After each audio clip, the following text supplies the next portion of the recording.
Hello and welcome to the Staunch Talk Show. My name is Princess Mahogo,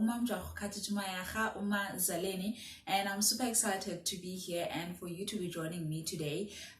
So before we get started, I'd just like to remind you all to please do subscribe to the channel, like the videos, and if you have any comments for me, please do leave them on the comment section down below. So today we are going to be talking about a very sad topic, but one that I think we need to address because of what we are currently going through, which is COVID-19. So today we are going to be talking about grief. I chose this topic because I've been seeing a lot of people around myself and my community struggling with this a lot, and I just want to say to everyone that it's okay not to be okay. It's okay to go through grief, and that there is no limit to it in terms of when you need to be okay or you are expected to be okay.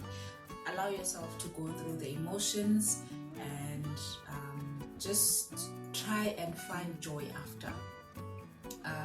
So we're going to kick this one off by obviously now defining what grief is. So grief is a strong and sometimes overwhelming natural response to loss of a particular loved one or something that you really held close and dear to your heart. So it could be a pet maybe, or anything else that you really had developed a close relationship with.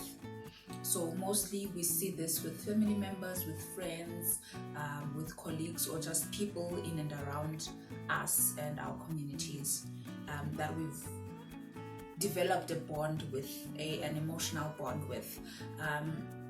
Although grief is conventionally focused on the emotional response to loss, grief also affects a person physically. It affects you spiritually, mentally, and also socially. And you feel a variety of emotions like sadness and loneliness when you are going through grief. And it's okay to go through these emotions. You have to allow yourself to go through them in order to really and honestly be okay at some point. Because if you avoid them, it will come back to you eventually and it will stay longer. So I once heard my dad talking this other time about saying that when you're going through a storm, don't stop. Just keep going, because then it will last longer if you stay in the storm. He sent me this other video of a father and a daughter that were driving, and then a storm started and they chose not to stop. The daughter was thinking that they should stop the car on the side of the road and wait the storm out. So the dad was like, no, let's keep going. And once they had gotten past the storm, he was like, you remember those cars that were coming behind us that we no longer see? The cars that decided to stop on the way, they are still in the storm. So I think it's the same thing as grief. You know, you need to allow yourself to go through it, not try and go around it or dodge it in some way. You have to allow yourself to experience them, go through the emotions basically, which may be loneliness, feeling sadness. So yeah. And if you experience it, it could be for a number of reasons. Maybe a loved one died, a relationship ended, mostly a relationship that maybe you would have been for quite a long time, and then now you're finding it hard to deal with losing this particular person who had now become your life. Losing a job, being kicked out of school for whatever reasons, other life changes, or like maybe being diagnosed with a chronic disease, moving to a new home. Now you have to adjust to new society. You are grieving for your old life in the old community that you used to be in. All these things could lead to grief. So grief doesn't necessarily focus only in losing a person, like when someone dies. Everyone grieves differently, and we need to understand that emotions are different for everyone, and you just need to take care of yourself and seek support in your loved ones and your friends and those around you that do care about you, to help you in the process of healing. So there are different stages of grief. Your feelings may happen in phases as you come to terms with your loss of either a very close person or change in terms of where you used to live. You are forced in a way to move to a new place, so you feel a sense of grief for the people you're leaving behind, whatever it may be. And this is a process that you can't really control, in the sense of how are you going to be feeling, because one day you could be feeling really sad, the other day you feel all happy and you don't know why, then the following day you feel so lonely. And sometimes it does happen that you feel lonely and depressed while you have people around you in the room. It's okay, but it's also important to communicate your feelings across to other people that really care about you, so they know what is going on with you, and you're not just coming across as a person with attitude. So you don't want that to be you don't want your grief to be categorized as that, just someone who has attitude. When you talk to people, then they get to understand you better and what you are going through. People experience grief differently, and you have to understand these things. So the stages of grief involve denial, being in denial. When you first learn of a loss, especially of someone passing away, it is very difficult to accept that. So a lot of people stay in denial for quite a while, and it's normal to think this is not happening. So for example, you lose your parent and you were really close, maybe to your mother or to your father or to a sibling. It's normal to feel like this isn't really happening, maybe I'm dreaming, and you're not. But it's okay to feel that way. Allow yourself to go through that emotion. It ends up feeling like shock and numbness at the same time. This is a temporary way of trying to deal with the overwhelming feeling of grief. It's a defense mechanism, I could say, a psychological defense mechanism. The second stage of grief is anger. Now you feel angry, you've lost this person and you went through the denial stage, and then reality starts to set in, and you are faced with the pain of losing this person.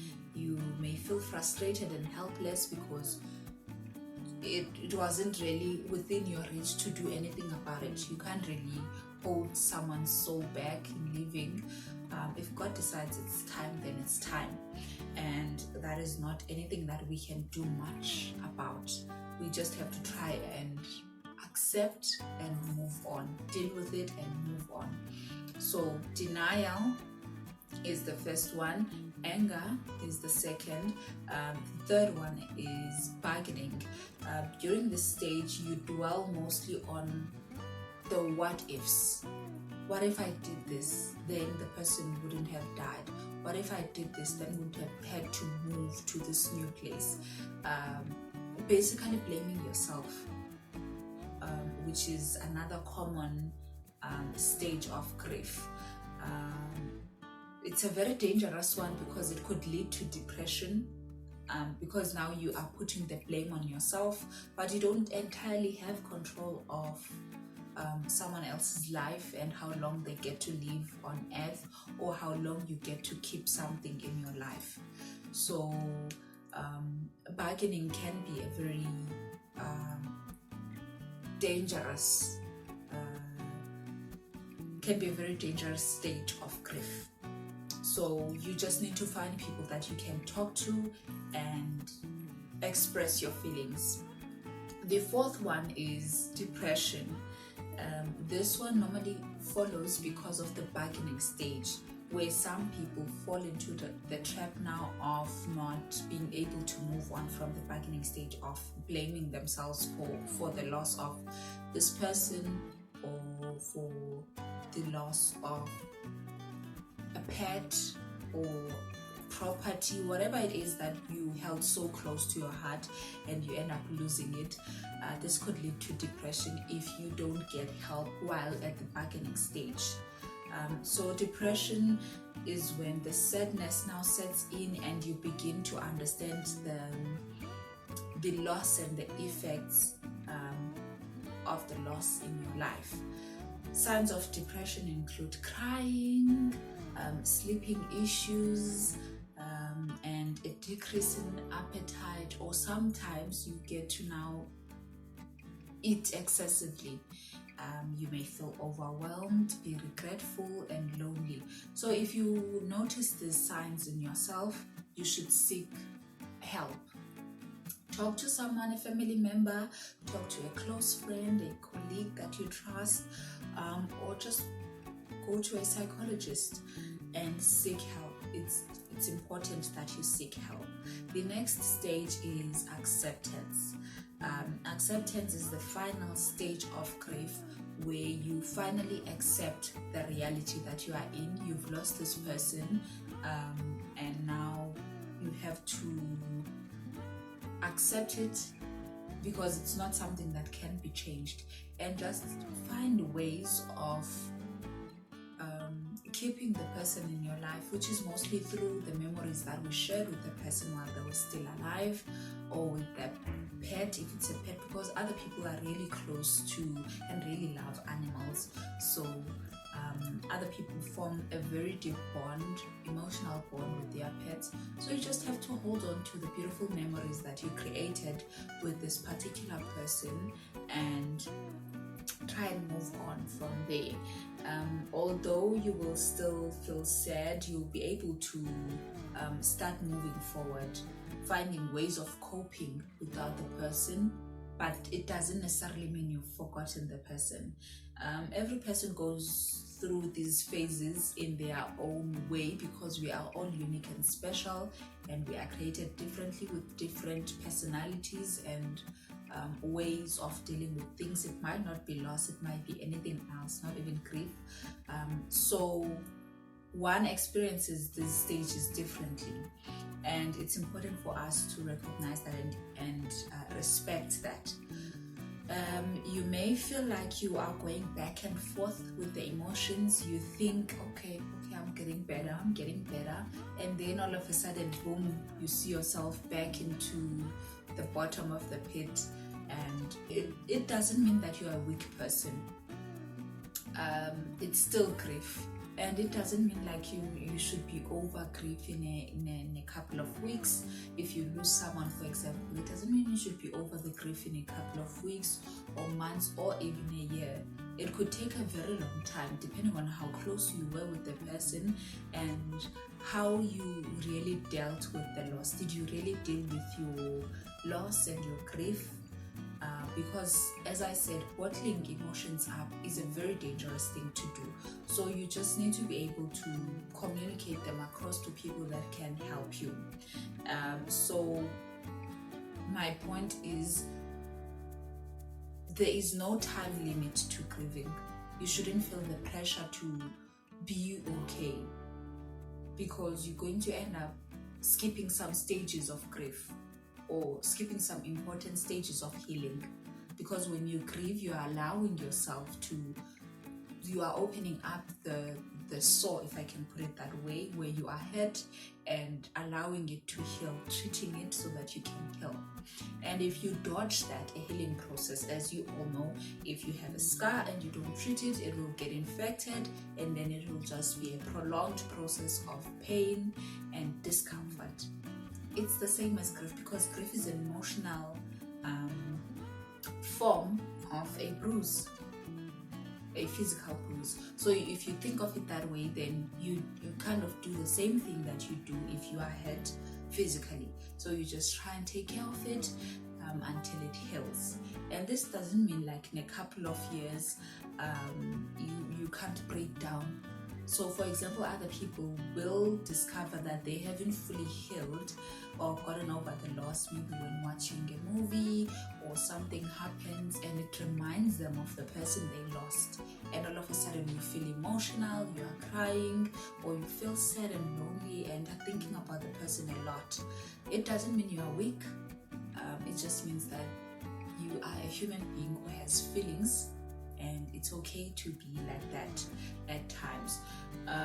So your grieving process depends on a number of things like personality, your age, your beliefs, and your support system. So you should really surround yourself with people that are going to be supportive in your process of healing. The type of loss is also a factor. For example, chances are you will grieve longer and harder over sudden death of a loved one than, let's say, a romantic relationship that ended. Maybe you've been in a relationship with someone for like 3 months and that ends. Yes, there could be an emotional attachment, but it won't be the same as, say, maybe losing your dad or your mom, someone maybe you've known all your life.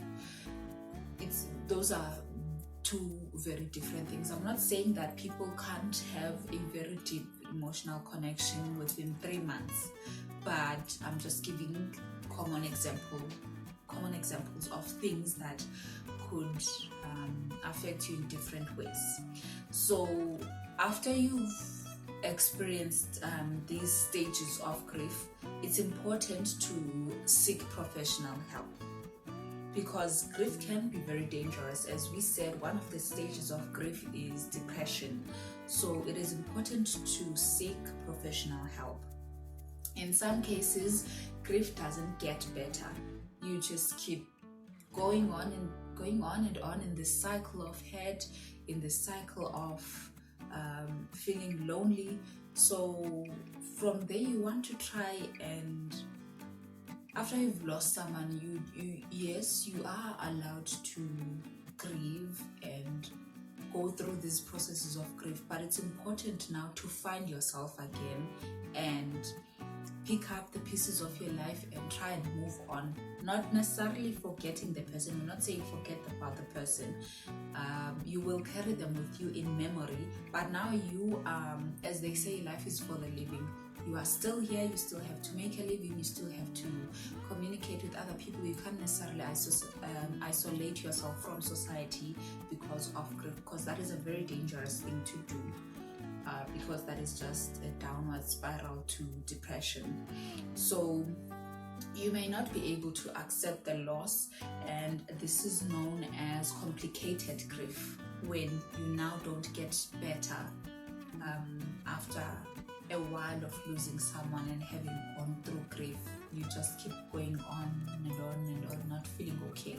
It's important to maybe go see a doctor or a therapist preferably and seek help, so that they can help you explore your emotions, help you to deal with them, confront them and deal with them, and find ways of coping. They can also teach you coping skills and help you manage your grief. If you are depressed, a doctor may be able to prescribe medication to help you if you are maybe experiencing, for example, lack of sleep, and you have, say, lack of interest in eating, so loss of appetite. So, but this you also have to still be careful with it, because then other people then start relying too much on maybe the medication that the doctor has given them. They start now overdosing on the medication or using it way too much to an unhealthy point, or trying to even get it illegally. And it's important to talk to your doctor as well and your psychologist about these things. If you notice the following symptoms, it's important to talk to your doctor and your psychologist. So if you have trouble keeping up with your normal routine, your normal daily routine, like waking up to go to school, waking up to go to work, if you find it difficult just to be okay, have an ordinary day, you're feeling depressed, talk to your psychologist about that. If you have thoughts of ending your life, or you are feeling worthless, or feeling like harming yourself, those are some of the symptoms you should look out for in yourself and try and seek help. Any inability to stop blaming yourself for the loss of the loved one, you should try and talk to your psychologist about that, because those are part of symptoms of depression. So we don't want that. When you are when you're in deep emotional pain, it can be tempting to try to numb your feelings by maybe taking too much alcohol or taking drugs, excessive eating. So this could now develop an eating disorder, or even drowning yourself in work. Other people you find now, they start working non-stop, they work very long hours and never take a break just to be by themselves or be with friends and family, go to events on weekends or something like that. One starts being withdrawn from society. It's not really healthy. Which is where you have to be careful now. You talk to your doctor, you talk to someone close to you, because these are just temporary escapes of the reality you are living in, and it's important to face reality. You can't necessarily run away from it. So if you don't deal with these symptoms, you won't heal. And the point of this whole thing is to heal. That's why you have to allow yourself to go through grief, so you can get to a point of healing and being able to move on. In fact, they can lead to addiction. So the alcohol problem and the drug abuse can lead to addiction, even the excessive eating. These could lead to depression, anxiety, or even emotional breakdown. So it's important to seek help. Instead, try these things to help you come to terms with your loss or the beginning of your healing. Give yourself time. Accept your feelings and know that grieving is a process. Talk to other people, spend time with family and friends. Don't isolate yourself from society. Participate in activities, to try and get your mind off things. Take care of yourself. So other people have self-care day for like once a week or once a month, which is very important, because it's just a day where you get to focus on yourself. Other people even like for that day get off the internet, switch off their phones, they're just not available. It's just a day where you pamper yourself and show yourself love, because that is important. You can't really expect that from someone else. You should show it to yourself first. Exercise regularly, try and eat well, try and get enough hours of sleep. This is very important, because if you are sleep deprived, it could lead to emotional breakdown. And I just want to say to everyone, as we are wrapping up, my sincere condolences to all those that have lost their loved ones or close friends and colleagues to them. I do say a prayer for each and every one of you. I may not know you by name, but I do pray for the human race in general, every now and then. And I do hope that we've all learned something from this episode and it will help you in some way. And don't be afraid to speak up, seek help, and just communicate with those people that are close to you that will help you out. If you do have any comments for me, or you'd like to share your story, please do so in our comment section.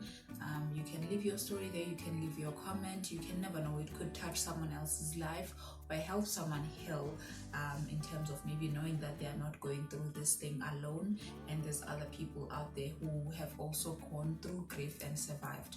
So let's all just share the spirit of love, the spirit of Ubuntu. Show each other kindness, show yourself kindness. It's very important. Thank you so much, guys, for joining me. I'm super excited next time that I'll be seeing you guys.